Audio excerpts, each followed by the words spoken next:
AP వ్యాప్తంగా శాంతియుతంగా నిర్వహించిన వెన్నుపోటు దినం కార్యక్రమంపై కూటమి నేతలు చేసిన కుట్రలు ఫలించలేదు. కాకిలను అడ్డుకునే ప్రయత్నం చేశారు. కొందరు పోలీసులు కూడా తెలుగుదేశం కండువా కప్పుకున్న కార్యకర్తల్లా ప్రవర్తించారు. పలు చోట్ల వైఎస్ఆర్సీపీ నేతలపై అక్రమ కేసులు పెట్టారు.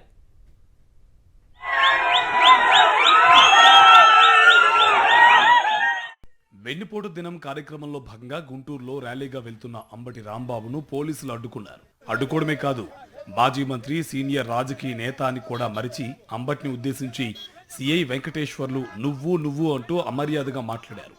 వేలు చూపిస్తూ మీదకు దూసుకుంటూ వచ్చాడు. అంబటి కూడా ఏమాత్రం తగ్గకుండా వాగ్వాదం చేసేసరికి పోలీసు చివరకు తోక ముడిచాడు.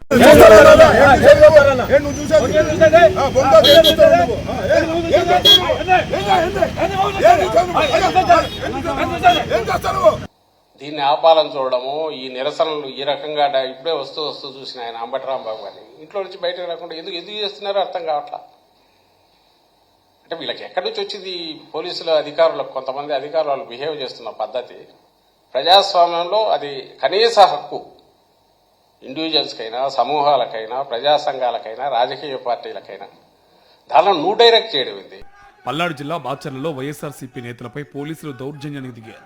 వైఎస్ఆర్ కాంగ్రెస్ పార్టీ కార్యాలయం నుంచి వెన్నుపోటు దినం ర్యాలీ నిర్వహించడానికి రెడీ అయిన వైఎస్ఆర్సీపీ నేతలు పూనూరు గౌతమ్ రెడ్డి, పిన్నెలి రామకృష్ణారెడ్డిని పోలీసులు అడ్డుకున్నారు. పార్టీ కార్యాలయం నుంచి బయటికి రావడానికి వీల్లేదంటూ పోలీసులు ఆదేశాలు జారీ చేశారు.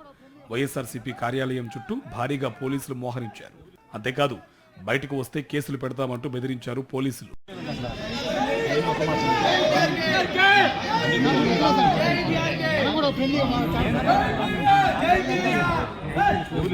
కుప్పంలో కూటమి ప్రభుత్వం కక్ష సాధింపు చర్యలు ఆపడం లేదు. వెన్నుపోటు దినం నిరసన ర్యాలీ నిర్వహించారని ఎమ్మెల్సీ భరత్ సహా 35 మందిపై పోలీసులు కేసు నమోదు చేశారు. 30 యాక్ట్ నిబంధనలు ఉల్లంఘించారని పోలీసులు కేసు పెట్టారు. శాంతియుత నిరసన ర్యాలీ చేపట్టిన పోలీసులు కేసులు నమోదు చేయడం పట్ల సర్వత్రా విమర్శలు వ్యక్తమవుతున్నాయి.